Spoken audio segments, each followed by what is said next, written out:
we're out here. This is the field where the magic happens. Benning Bites with Damon Benning.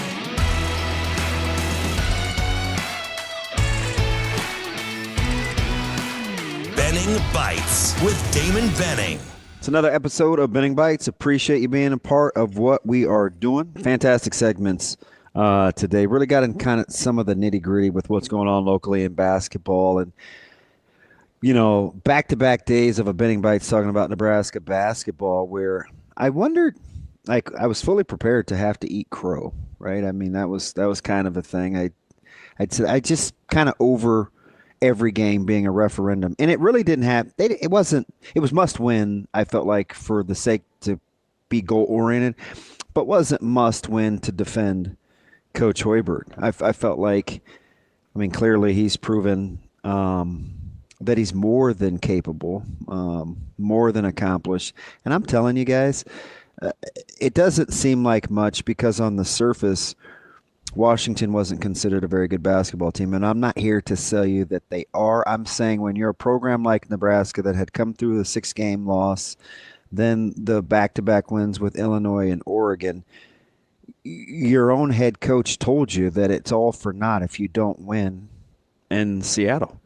And so that game came with a unique amount of, and I always say pressure is a privilege, so it came with a unique amount of privilege, opportunity to make sure you got that one done, especially after the slow start. I mean, the three-point barrage had hit, and, you know, Nebraska didn't panic with their shot selection, which I was really impressed with, because sometimes that's the first thing to go. We talk about their defense, and are they defensive-minded? And, you know, sometimes you have to score points in this league, and it is the Big Ten. And I felt like Nebraska stayed within the confines of their offense, right? You got the key and one from Morgan and Hoiberg, and a seemingly kind of innocuous and one opportunity finishing at the rim. It only cut it to 11, but it could have been much worse on the other end because of the mini run that Oregon was going on where they weren't missing shots. So I felt like it was little things offensively. But here's the thing I think that flew under the radar.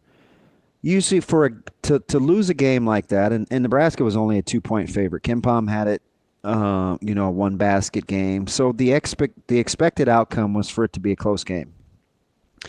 And I think for Nebraska to not panic defensively when it was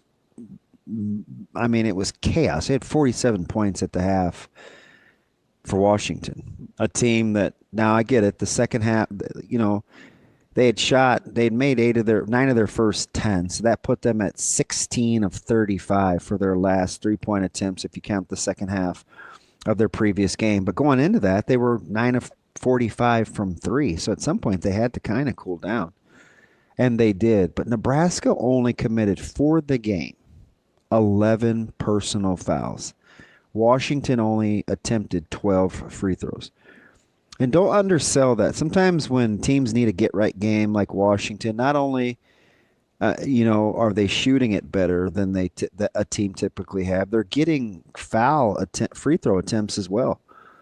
Because teams kind of panic. They're like, oh, no, what do we do? What do we do? What do we do? Like, we can't get a stop. And you do more. You try to do more than what's being asked of you, and it can get a little haphazard. It didn't. And I felt like to only give up the 25 points in the second half, you can say, yeah, Washington returned to the mean. But I'll say this.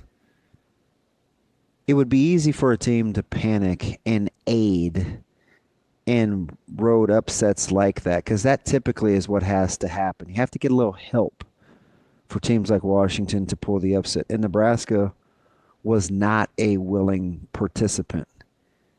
Teams that aren't well coached don't do that. Let's see what happens in these next handful of games with very, very close expected outcomes. Anywhere from 1 to 3 points in the next 4 games if you look at expected outcomes in analytics. The Torveks, the KenPoms of the world. These are going to be close games. You've got Ohio State and Maryland at home. You're at Northwestern and you're at Penn State. I asked this a couple weeks ago. Are we prepared to predict outcomes, or are we just still trying to take it old school Schneider and Valerie Bertinelli one day at a time? I don't know. Yet predicted outcomes? Ohio State and Maryland at home. Northwestern and Penn State on the road. Are we predicting records? Are we still waiting for the other shoe to drop and just taking it one at a time as a fan base? Appreciate you being a part of what we're doing. Hit us up tomorrow, 888-638-4876. It's another episode of Benning Bites. A Hurrdat Sports Network production.